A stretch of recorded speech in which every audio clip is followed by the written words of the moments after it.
আমার দেশ পত্রিকার সম্পাদক দীর্ঘ 17 বছরে 137টি মামলার শিকার হয়েছে। তার উপরে অসংখ্যবার হামলা হয়েছে, জেলে যেতে হয়েছে।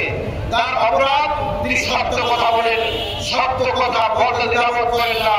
বড় মানুষের কথা বলেন, ভারতের বিরুদ্ধে কথা বলেন, ইসরায়েলের বিরুদ্ধে কথা বলেন। এটাই তার সবচেয়ে বড় অপরাধ। এ কারণে তাকে হামলা মামলা নির্যাতনের শিকার হয়ে কারাবরণ করতে হচ্ছে, বারবার ষড়যন্ত্র হচ্ছে। আপনারা জানেন, মেঘনা গ্রুপের হাজার হাজার কোটি টাকা বিদেশে পাচার সংক্রান্ত একটি সংবাদ দৈনিক বাংলাদেশ পত্রিকায় প্রকাশিত হয়। সেই সংবাদের জের ধরেই আমাদের সম্পাদক জনাব মাহমুদুর রহমান সহ পত্রিকার 4 জন সাংবাদিকের বিরুদ্ধে মিথ্যা এবং ষড়যন্ত্রমূলক মামলা দায়ের করা হয়েছে।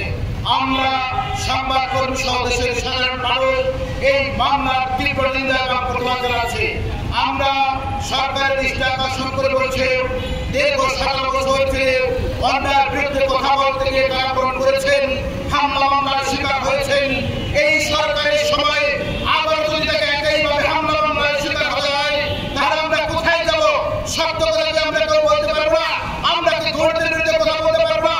আমরা এই সরকারের সংশ্লিষ্টদের দৃষ্টি আকর্ষণ করে বলছে, অবিলম্বে এই মামলা প্রত্যাহার করতে হবে। নতুন বৈশাল সহ সারা বাংলাদেশের দুর্বার আন্দোলন সংগ্রামের মাধ্যমে আমরা জানান দিতে চাই, আমরা সত্যের পক্ষে আছি, আমরা ন্যায়ের পক্ষে আছি।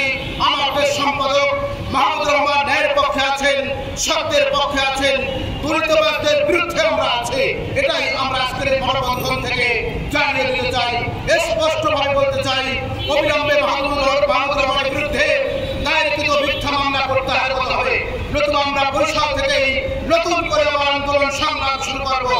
এখানে বক্তারা রয়েছেন, অনেকে কথা বলেছেন।